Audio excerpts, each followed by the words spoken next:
This week, we are going to chart out the entire life of a photographer.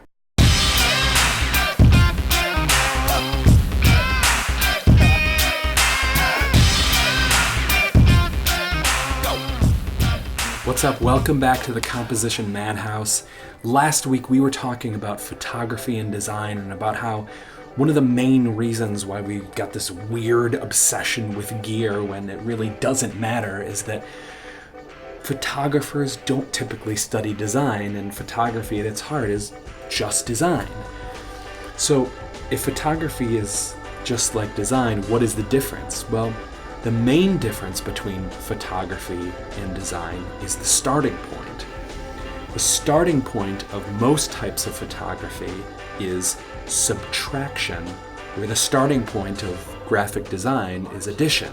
So think about what actually happens. If you're a graphic designer, you open up Illustrator and you've got a blank slate. I mean, you may have a few design elements, a palette or a logo or something, but you start generally blank and you start adding things into that palette.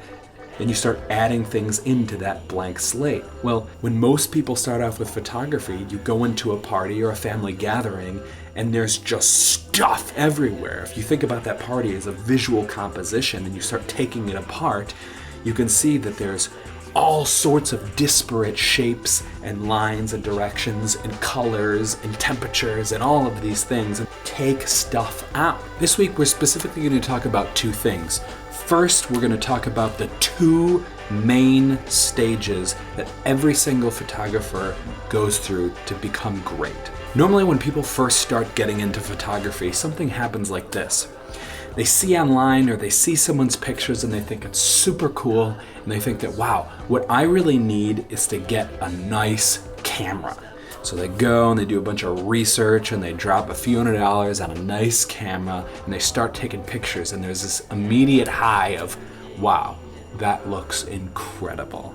But soon thereafter they come and they realize that my pictures aren't that good. I mean, they're marginally better, and we all know that's just because it's a bigger sensor and a nicer lens, but they're not really that much better. So what do? Well, we either search online or we take a photography class or something like this, and the teacher starts telling us, well, you need to have a subject in your photos, like you need to be taking a picture of something, and why don't you fill the frame with something? And so you go out and you start doing those things, you start filling your frame with whatever it is you're taking a picture of. You make sure you've got a subject, and that's awesome. You look at your pictures and you think, this is like 1,000,000 times better than anything I've been doing before. And then the same thing happens again, is that you feel like, well, I look at these dudes and they've got like great, amazing work, and I look at mine and it's like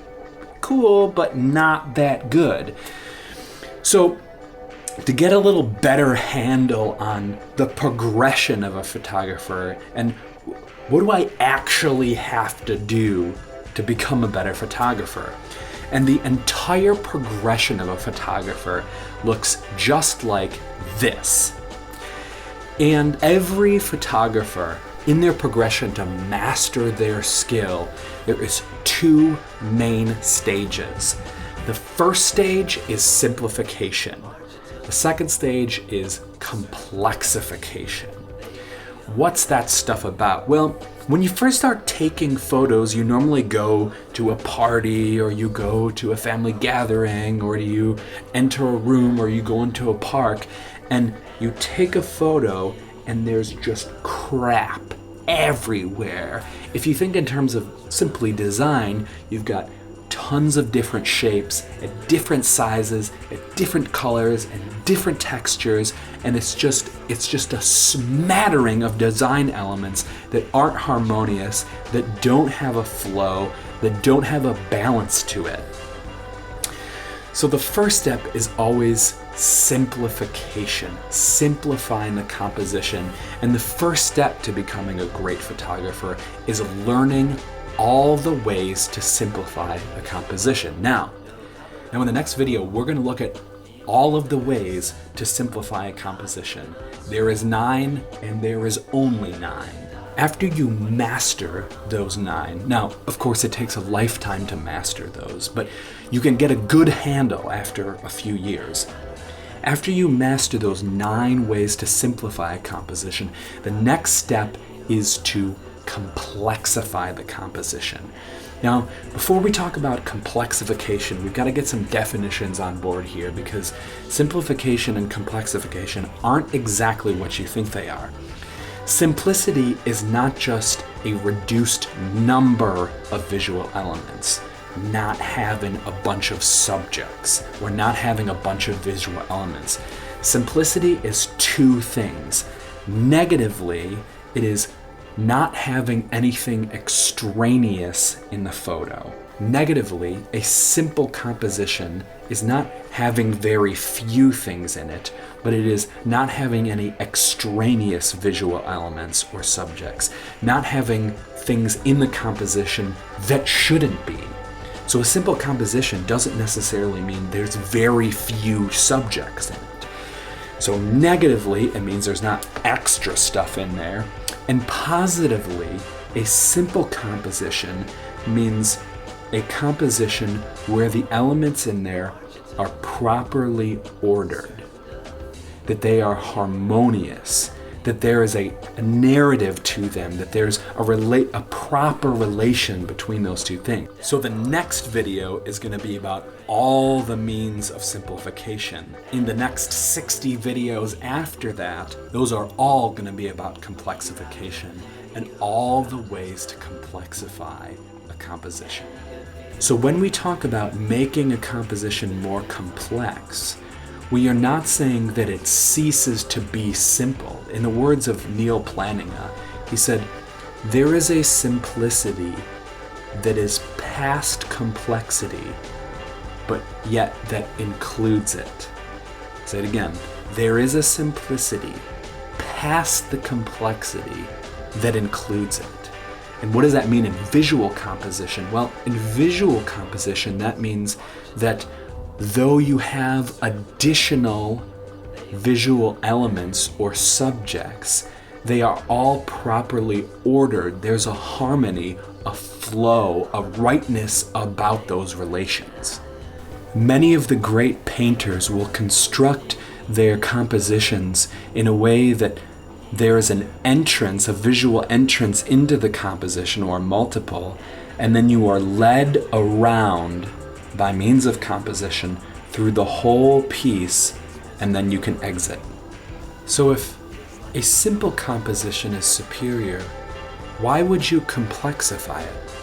Well, 2 analogies. First, musical. If you play 1 note, it's perfectly lovely. But if you start adding in notes 2, 3, 4, 6, there starts to be relationships between the notes to bring out textures and colors and dynamics that you didn't experience before. Or think about a story. You can have a story about one person, and it can be interesting.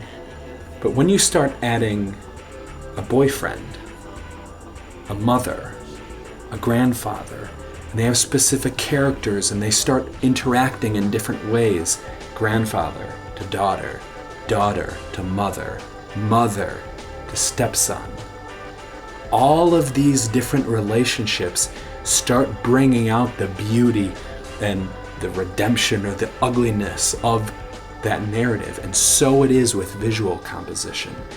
You complexify it because you can bring a higher order of beauty when you start to bring together these different visual elements and subjects and colors and shapes together that you couldn't have with 1 element.